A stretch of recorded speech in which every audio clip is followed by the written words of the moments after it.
What is going on, Wolfpack Nation? Welcome to another episode of Tuffy Talk. We are so excited today to finally start talking some NC State wrestling, baby. Finally, all these times. I know that we've had a lot of NC State Tuffy Talk supporters that have reached out being like, hey, when are y'all going to start talking wrestling?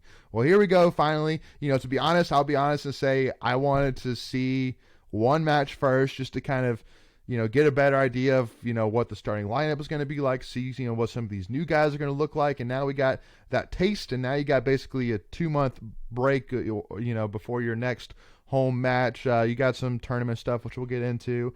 But we got a little bit of time now to kind of, break it down before we get into the ACCs.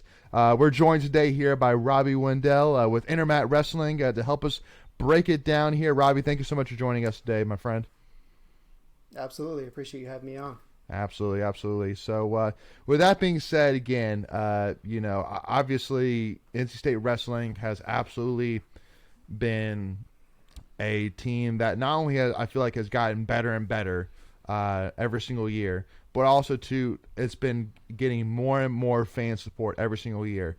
And I don't know, Robbie, if you were, I'm sure you were. I mean, if you cover Intermat Wrestling, I'm sure that they would not have thought about sending you anywhere else, especially since you're located in Virginia, than the NC State Virginia Tech duel in Reynolds Coliseum last year. And I'm assuming by your head nod that you were there.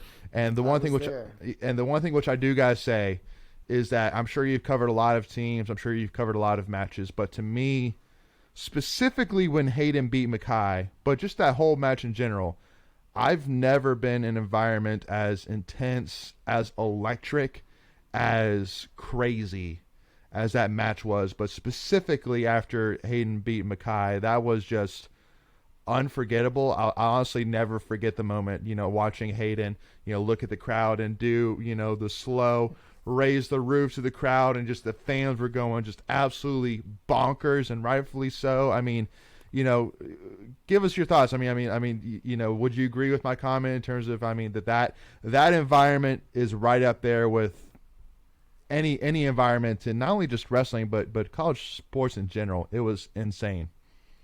Yeah, it's a great dual environment in Reynolds. That was the first duel I'd been at. Went to ACCs there when I was in there in like 2010. We were talking about earlier, and it's a wholly different place than it was, 10 years ago. Yeah, the team is a wholly different program than it was 10 years ago too. Yes. So the whole environment, it was a great duel from start to finish. It was tight. It was back and forth. You had a lot of top 10 guys matching up. The de facto dual title was on the line, even though it wasn't technically. And the placements, for the ACC tournament the week after that were on the line too. So there was a lot that went into it. Hayden's match was huge. The little Latona scuffle on the edge with Camacho was big. But it was fun. I was Matt's side for it. It was a great place to watch. Well, the one thing which I will say is, you and I both know that yes, technically we already won the ACC championship, but Coach Hall and Coach Pop, when I asked them about it, they both said if they lost that match, they basically wouldn't have done any kind of ceremony, nothing. They would have just taken the trophy, just hid it away, and just left it be, because every single Virginia Tech would be like, oh, yeah, you technically won it, but we beat you guys. And as much as I'd like to say, yes, we won it by then, no, it was still on the line. 1,000%. It was still on the line, no doubt about it.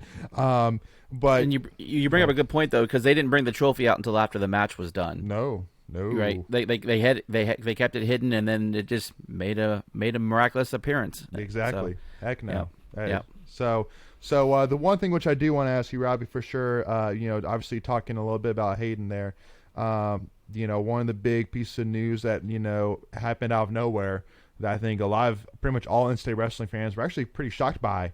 Nobody knew about it. Was the news of Hayden Hidley announcing after his last match in NCAA is that he was hanging up his wrestling shoes, period, in terms of being, competing and moving into coaching.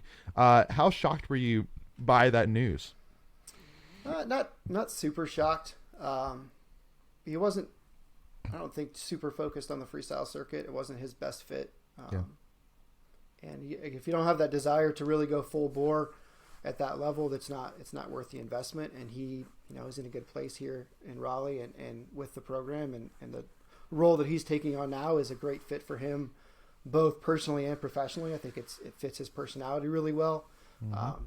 He's clearly an example of the culture that Pat's built there, and he's going to do nothing but help them continue to get the recruits that they're getting. So I think he's in a good spot. I think he made a good choice. And did you by chance catch him on the call on Friday night on against App State? He did great. Yeah, he did an excellent job. Yeah, I loved his energy. I was sitting Brian right. Go ahead. Oh, go ahead. I'm sorry. No, I was just saying I sat right behind him as he was doing the call, so I could just see his motions and his animations, and he was really into it. And I really, I came back home and watched it after the fact, and it was like I was talking on our podcast last night. Hearing the audio after the visuals, it was kind of like, okay, now I could just visualize what he was doing at that moment at the thing, and he was very animated and very articulate with what he was describing. And I can consider myself a very novice fan. He broke it down really well for the casual person like myself. Yeah, I agree. From his first, his debut of doing play-by-play at the event him and Trent put together back home, it was definitely better than the first attempt. But a little behind the scenes, I was telling Leighton early, my kids were sick this weekend, so I was rocking with my daughter, and I didn't get to watch the whole duel as it first went. So I listened to the play-by-play for a few matches while I couldn't watch it. And Hayden was fantastic on the call. Very descriptive. It was not overwhelming. Did a good job explaining what was going on without jumping in and telling what was going to happen next, because that's a really hard thing to do when you are broadcasting. Is we can kind of see where things are going and what's likely going to happen, but a good broadcaster is not going to go right and say this is what's going to happen next, and this it kind of lets it happen and organically and goes with it. I don't know. I'd have to argue you though on that statement, because Tony Romo all the time says what's going to happen on football plays before they even happen. So I mean, but yeah, no, I hear you though. Wrestling's different for sure. But just that was the first thing I thought of in my head. Was like, I don't know. Tony Romo's making millions right now by basically saying what play is going to happen before it actually happens. Well, I think you nailed it right there. He's making millions to make those decisions and calls, so a little bit different. Absolutely. Well, and again, I mean, obviously, hats off to Hayden too for really kind of stepping out. I think honestly, probably out of his comfort zone for sure. Because I think myself, I've talked to Hayden a couple of times. He's not the most outgoing personality, for sure, which obviously with broadcasting it's just you and one other person, and you basically have to paint this picture for all of those watching back home. Just like you said, you really have to help the fans walk through it, and so for him to do that and do that successfully, hats off to him for sure. So one thing which do got to talk about obviously is obviously the loss of a couple of big time guys that we were really looking forward to. Obviously losing Hayden, but obviously losing Tariq Wilson as well. I kind of want to talk about this because we really didn't get a chance to kind of really wrap things up from last season. But I'll be honest that I still have a little bit of saltiness in my mouth by the way that Tariq went out. Just so unlike him, I mean, I can't remember who he went against. All I remember simply is just watching the match, and he had one near fall that, I mean, I swore that somehow I don't know how he didn't get pinned, and then he escaped, and so it's like, okay, well, Tariq's going to fight back from this, and then literally a minute later he gets near fall and then pinned, and it's like, whoa, Tariq, what the heck, man? You literally have made a career of getting out of bad situations and turning them into good, and it just seemed like he was off the whole weekend. I mean, he was the number one seed. I mean, he was favored, in a lot of eyes to win the national championship. So, I mean, what were your kind of thoughts on that? I mean, was there anything news-wise that maybe that we don't know in terms of maybe he was dealing with the sickness as well? Like, I don't know. Not specifically that's been made known or anything, but the NCAA tournament is just kind of a different beast. It's a 3-day tournament. It's right. It's a grind, and it can really wear on you. And if you're not 100% going in, or most people aren't, But even if you're not 90% going in, it's going to be tough to really make it through that unscathed and be able to give full effort in all your matches. So it's, those last two rounds really say a lot about, where you can kind of end up and what you can fight through to get there. Yeah. That's true. Yeah. That way, and I guess too, the reason why, I didn't really kind of bring that necessarily up is because of the fact that Tariq Wilson's not a freshman. He's not a sophomore. He's a 5th or 6th year senior, at the time. So, but at the end of the day, that guy is going to go down as one of the best NC State wrestlers of all time. Simple as that. That guy was unbelievable. So, his legacy is still established, even though he didn't, do as well as he did that last year. So I definitely want to make that perfectly clear. Not bashing on whatsoever. Just, a disappointment for sure. Because, especially that first day at the NCAAs, things are going great. Everybody was moving on to day 2. And then just day 2, just pow. And everybody just knocked out one by one. So, but hey, new season. Here we are. Again, obviously beating App State was huge. To start off the season, with a bang, 26-12. So I obviously many different places to fill. The first thing which I do want to kind of talk about, the first weight, with the 125. Obviously, Jacob Camacho right now dealing with some injuries, but I fully expect that whenever he is healthy, he'll take his rightful place, as the 125 wrestler, especially since Trombley hasn't gotten off to the best start so far. Obviously losing. Go ahead. He's out for the year. Oh, he's out for the year? Yeah. Oh, shoot. Okay. I thought he was dealing with injuries and come back. Okay. Dang. Yeah, so he had knee surgery this summer. They are trying. There's a possibility. Yeah, slim, but okay. His rehab's going really well. Okay. Dang. So okay. There's potential for him to come back the second half of the season. Man. Before we continue, I want to take a quick second to tell you about our sponsor, Flatlands Jessup Insurance Group, that has your whole world covered, with agents in 5 offices throughout eastern North Carolina to help you decide how much coverage you need. Offering policies for home and auto, recreational vehicles, commercial, crop, health, life, and employee benefits. They are able to combine options to find a comprehensive solution that works for you. Flatlands Jessup protects the things you love so you can spend less time worrying and more time enjoying them. Find them on Facebook and Instagram at Flatlands Jessup. You can also visit their webpage at www.flatlandsjessup.com. So please make sure to go and check them out. I just heard the rumor that they were just going to give him his red shirt and let him come back strong for next year. But, who knows, obviously, how things play out. Because I know they probably won't, one, rush him back, and 2, they would make sure if he comes back that he probably gets enough matches in to qualify, right? I wouldn't imagine they would just bring him back just to bring him back if he can't compete. No, I think the thinking would be second half of the season if he's able to go for ACC season, then send him to a few opens. Yep.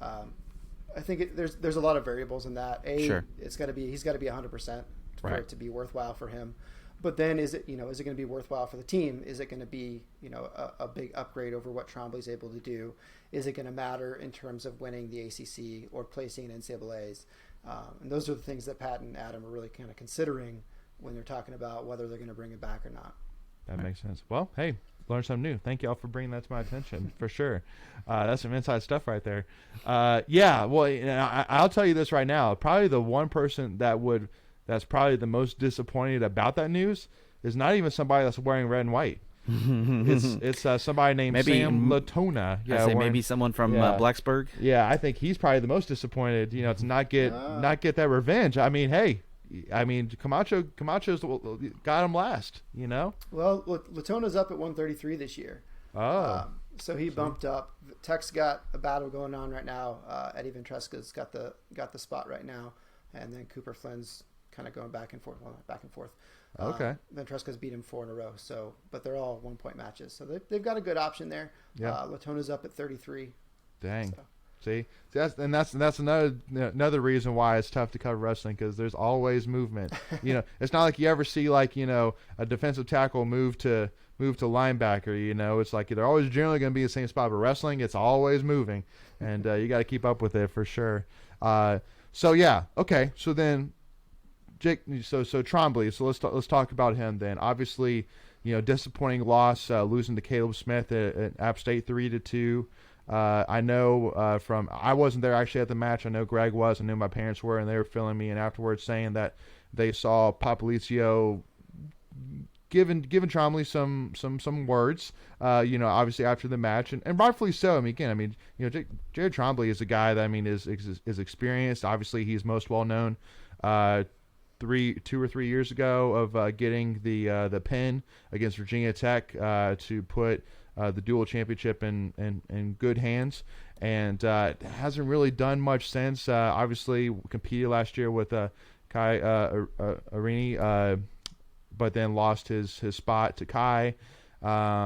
And so it's just like, I think everybody, obviously even Popolizio as well, has expected more of him. Do you see this more as kind of a writing on the wall, or do you see this as kind of a, first match of the year, like, don't really read too much into this? I'm not thinking too much about it. It's his first time ever being down at 25. He's wrestled at 33 his whole career. He's a 2-time NCAA qualifier there. He made the round of 16. I mean, he's a good wrestler. Him and Kai were back and forth last year, and Kai won the spot. But he dropped to 25 for the team because that's what they needed. And this was kind of the case with a lot of people this weekend that kind of came out slow. The first weekend is a really tough weekend if you're cutting a lot of weight. That first weight cut is really hard because you're not used to it yet. You've done practice matches, practice cuts, but it's a whole different animal when you're actually doing that live cut and then going full bore against somebody who wants to beat you. Right. And Smith is no slouch. I mean, he's an NCAA qualifier. He's scrappy. He's really quick. It was a good match. I think Trombley could have attacked more, and I think kind of looking at all of the matches that NC State lost was similar to really that. Close, if they would have attacked more, been more offensive, I think they would have been in a better spot. Same thing with Kai. Mm-hmm. Same thing with Donald. I mean, that's kind of where they were. The matches they lost were tight, with the exception of Milner and Arrington, but that's an All-American versus a true freshman. True. So, Yeah. Which I didn't think he did bad, considering No. he didn't get majored, so I thought that was a win. And I know there's no such thing as a moral victory, but for a true freshman, he looked every bit at the part, like he was ready to go. Mm-hmm. Well, for your debut match to be against a 2-time All-American, it's kind of tough. But he wrestled him well. He got in some good positions. He founded off a lot of attacks. And Milner's tough, especially on the edge. And Jackson did a really good job defending a few of those shots that he probably would have finished on a lot of other people. Yeah. Right. Well, and to talk about too the depth. One thing which I loved was the fact that even during intros, I think they, and Greg, correct me if I'm wrong, but they pretty much announced a 2 wrestlers at every single weight class's potential to wrestle the night, which again, just shows. I mean, obviously Pat's not just going to put anybody as this or that unless he truly does believe that. I mean, he could pick either one of them to go out there and wrestle at that weight. So and especially with these opens and tournaments that we have coming up here in the next month or two, it'll be interesting to see. I know that Ryan Jack last year. I think it was last year when they wrestled against Iowa, and he should have got the reverse pin. Which so Robbie, I got to bring that up. Do you think that he got that reverse pin? I said it when it happened. I said it a lot of times after it happened. It was should have been called, but that's a tough one that's not going to get called very often, especially not going to get called against not against Iowa. 3-time All-American in Iowa. Yeah, not against Iowa. It was in Florida. Oh, that's right. That was. But it was against Iowa. It was against Iowa. Yeah, right. It was an open. Yeah. So no. And the funniest part was when we put out the video and the picture of the Iowa wrestlers shoulder blades on the mat, and the Iowa wrestler himself was basically saying you can't call a pin based off picture. I'm like, well, I posted the video and the picture. What else do you want? Like both of them, and should have been a reverse pin. But anyway, so basically, point being is that with these opens, and with these tournaments, you might see some guys that kind of be like, oh, okay, whoa, like check out that guy, so maybe you see some more of that here. There's the rule change this year as well. For true freshmen, allows them to wrestle in 5 matches attached. So they can wrestle in a duel and not lose their red shirt. They can wrestle 5 matches attached and not lose their red shirt. So it gives a lot more flexibility to see, if those true freshmen or those red shirts are ready to go against, high level competition without, burning that red shirt for one match. So it makes opens a little bit more complicated in the first half of the season because true freshmen can't compete unattached at opens, but they can use one of their 5 dates at opens. So it's just one of those management things that coaches are going to have to take into account. But yeah, for the non-technical wrestling fans, can you talk about attached and not attached? I understand what it means, but for anyone out there that doesn't, So attached means you're competing and scoring points for the team. Unattached means you're going on your own, not competing for the team, but you're competing against other college athletes generally. Yeah. Opens can be anybody, but generally speaking, it's college athletes. So they're not scoring team points. They're not official competitions for the team, so they can use their red shirt and still get competition. But it just means they can't travel with the team. Team can't cover the costs.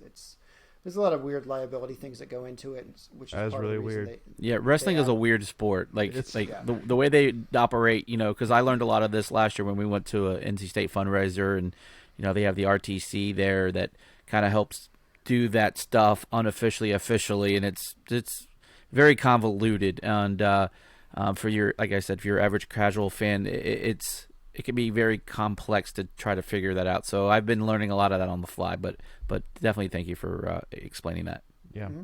So kind of what I was getting at with Ryan Jack is obviously there's 2 main sophomores that we'll be talking about that have absolutely blasted off nationally, and Ryan Jack is definitely one of them. And I think one of the most impressive wins of last season, besides the one that should have been against Iowa, was also one that at the time we didn't know how big it was, but when he beat the UNC wrestler in the ACC semis, and then that UNC wrestler went on to making it to the national championship match, and also too, I mean, the fact of how he won it. Ryan Jack got the takedown right with 3 seconds left on the clock to win it, and of course the UNC coach goes off like he always does because that dude whines every single chance he can get. But what are your thoughts of Ryan Jack so far and what you've seen from him so far? He's developed a lot. He's gotten a lot better. He's a lot more confident. I think that's the biggest part of it. The skill's always been there, but it's hard as a younger wrestler to be confident when you're going against All-Americans and upperclassmen all the time. Right. His top game's gotten better, which is where Kevin scored a lot of his points. So I think maybe rubbing off a little bit on him. He's always been great from neutral. Can always attack really well. He's kind of deceptive, but he's definitely showed last week, and from what I'm hearing in the room, he's getting a lot better on top, and I think that's going to be a difference maker for him. Yeah. Absolutely. Well, and again, I mean, the one thing I do actually love is that every single time that Ryan competes, it's almost like Adam Hall or Pop or whoever basically will sit down and let Kevin basically get up and go be one of the main coaches, calling out signals to him. And I love that, because I mean, it just goes to show, first of all, the culture that has been built, the fact that, I mean, it's not, it's a brotherhood, like, Machiavello, Gwiz, Tommy Gantz, all the way, Hayden Hidley, all the way through the guys that are currently here. It's a brotherhood thing. Like, it's not, it's nothing more than that. We just all want NC State wrestlers to be successful, to win national championships, ACC championships, period. And even if it's your own brother, like, simple as that. Kevin Jack is a multi-time All-American, and good for Ryan Jack for taking that in, even though it is his brother. And obviously everybody looks at, Ryan Jack and comparing him to Kevin Jack, and you're never going to avoid that. But at the end of the day, I mean, watch out for Ryan Jack. That's all I'm saying. I mean, I see potential there to get even more accolades than even his brother did. Which I mean is going to be tough, but he definitely could do it. Winning the ACC his freshman year, that's got to say something. He's going to have a tough route this year. I mean, I got Cole Matthews is number 1 in the country right now, sitting up in Pittsburgh. So if he can win an ACC title, that's going to be, it's going to take him a long way to success at the NCAAs as well. Well, and to kind of, one last question to kind of wrap up part 1 here. And again, we'll talk about the other, wrestlers here in part 2. But the one thing which I do love, honestly, is that the ACC, obviously, again, I mean, your Penn States, your Iowas, your Michigans, that big Big 12, right? I always, Big 10. I always get those two mixed up. I'm sorry. The Big 10. Yeah. the Big 10. The Big 10 is the predominant, wrestling conference period. It's not even. I mean, that's pretty much who you have to go through in order if you want to win any kind of national championship. But then the ACC from top to bottom has gotten so competitive and so, I mean, nationally recognized. I mean, even the fact that our lowest team in Duke still will each year have usually a wrestler or two that's competing for an All-American, status, if not competing, at least for an ACC championship. So, even though they may never really compete from a team perspective, they still are competitive individually, in some assets. But I mean, just like you said, Pitt has really gotten up there. Virginia's gotten a lot better. UNC's, unfortunately, bringing their guys up. But, talk a little bit about, the development you've seen in the ACC and, the competitiveness. And I mean, also too, do you, what are your thoughts on the ACC not really expanding? Like, in my opinion, there should be more than 6 teams that have wrestling programs, in my opinion. Well, that's 2 big questions. Right.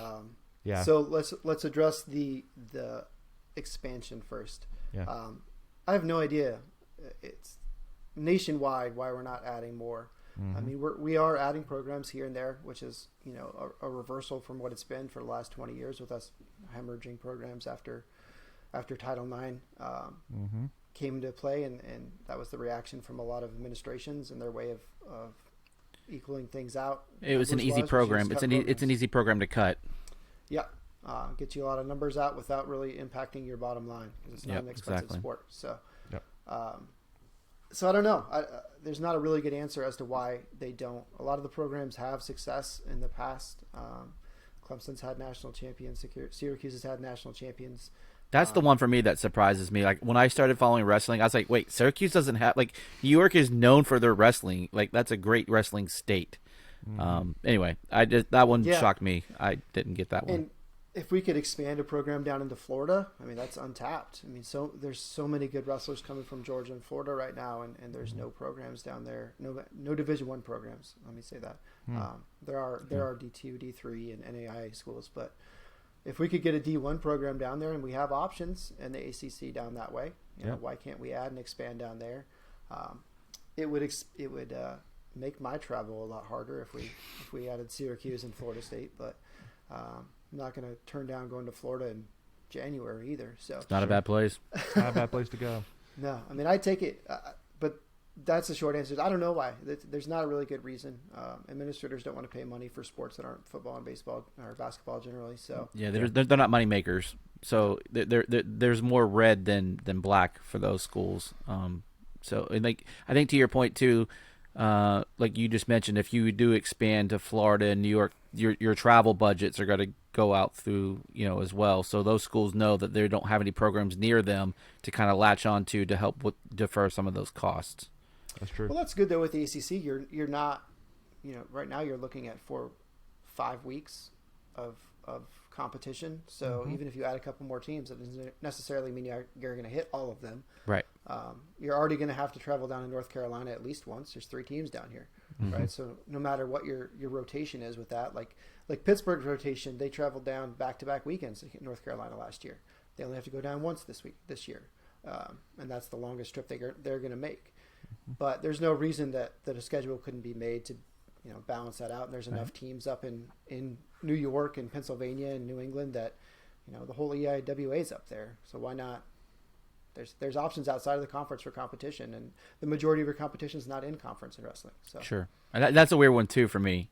Like you minimal ACC wrestler or conference wrestling. I don't know. It just doesn't. I'm so used to the other sports, and so just trying to make heads or tails of it. It's just an interesting dynamic how they govern their sport. Yeah, absolutely. And a lot fewer dates. Yeah, absolutely.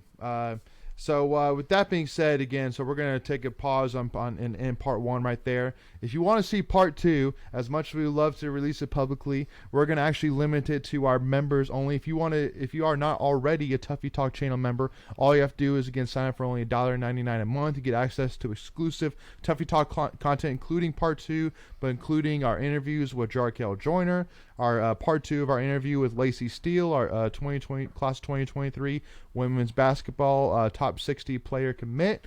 So if you want to see all of that, as well as get access to our weekly newsletter, get access to our private Discord, again, it's only $1.99 a month, and all you have to do is click that join button, sign up today, and you'll get access. But before we sign off, want to obviously give a shout out and plug for Robbie. So Robbie, where can in-state wrestling fans check out all of your stuff? Intermat.com on our Rockfin page. Everything is published there. You find me on Twitter at Coach _Wendell. Haven't changed that from not coaching anymore, but I guess it stays. Yeah. Follow Intermat as well. We got a lot of good content coming out, so absolutely, come check it out. Absolutely. So with that being said, and then obviously for Tuffy Talk Wise, if you haven't already, hit that subscribe button, hit that notification bell so you're notified on all of your devices whenever we release any new NC State content, whenever we do any of our Tuffy Talk live shows, any of our watch parties, whatever it may be. And we'll definitely I know we did one last year for wrestling, and we're definitely going to make plans to do another one again this year, at least, if not more. Especially probably for that Virginia Tech match. We're probably definitely got to do a watch party for that. And obviously too, if you haven't already, hit that like button, as it really helps support us, and also too, it just really helps grow the channel, and also to give us a follow, Tuffy Talk Now on Twitter and Instagram. But with that being said, we'll see y'all for part 2. As always, go Pack, y'all.